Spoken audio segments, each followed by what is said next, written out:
এই দেশে জাতীয় ঐক্যমত্যটা খুব জরুরি। কথা যেটা বলবো কাজ সেটা করবো। যারা আমরা এই দেশে রাজনীতি করি, মানুষকে আশ্বস্ত করি, এই আশ্বস্তের জায়গা, এই বিশ্বাসের জায়গা, এই আস্থার জায়গায় আমাকে খুব সতর্ক উচ্চারণ করতে হবে। কথা যেটা বলবো কাজ সেটা করবো।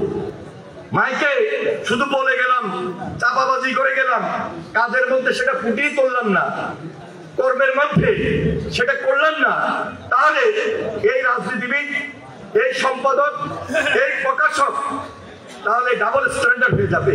মানুষ সেটাকে আবার ঘৃণার চোখে দেখবে। আমি যেন সেই দিকে না যাই, এই পরামর্শটুকু আমার এই পত্রিকার মালিকরা আজকে দিতে চাই। তাই আগামী দিনে আমাদের যে কাজ, এই কাজটা খুব সতর্কতার সহিত করতে হবে। যেহেতু আমরা এই মঞ্চে যারা এখানে উপস্থিত, তারা সবাই এই জেলার জন্য দায়িত্বশীল।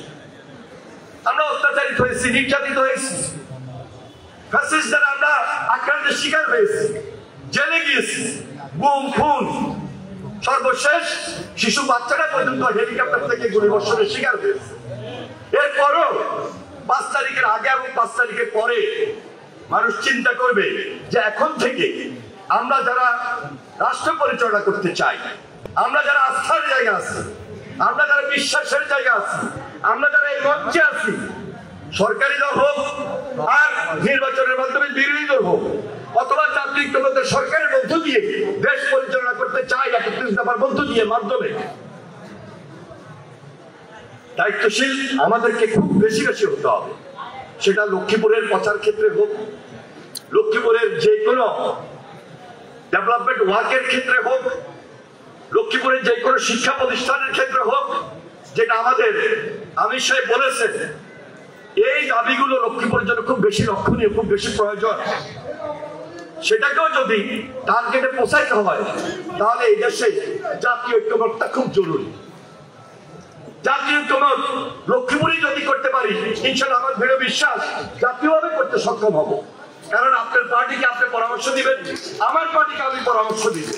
সকল পরামর্শের জায়গা থেকে আমরা মনে করি জাতীয় ঐক্যমত্যটা খুব বেশি দৃঢ় হওয়া উচিত, যেটি বারবার তারেক রহমান তার বক্তব্যের মধ্য দিয়ে 31 দফার মাধ্যমে জাতীয় ঐক্যমতের কথা বলছেন। সেই জাতীয় ঐক্যমত গঠন করতে গিয়ে আজকে যখন আমরা দেখি বিচ্ছিন্ন বিক্ষিপ্ত 2-4টি কথাও হয়ে যাচ্ছে, আমরা কিছুটা আশাহত হই, অনেকটা আশাহত যেন না হই। সেজন্য এই চ্যালেঞ্জটা তারেক রহমান দায়িত্ব নিয়ে করছেন এবং সকল রাজনৈতিক দলের সহযোগিতা তিনি কামনা করছেন। আমার দৃঢ় বিশ্বাস সেই সহযোগিতা আমরা পাচ্ছি এবং পাবো।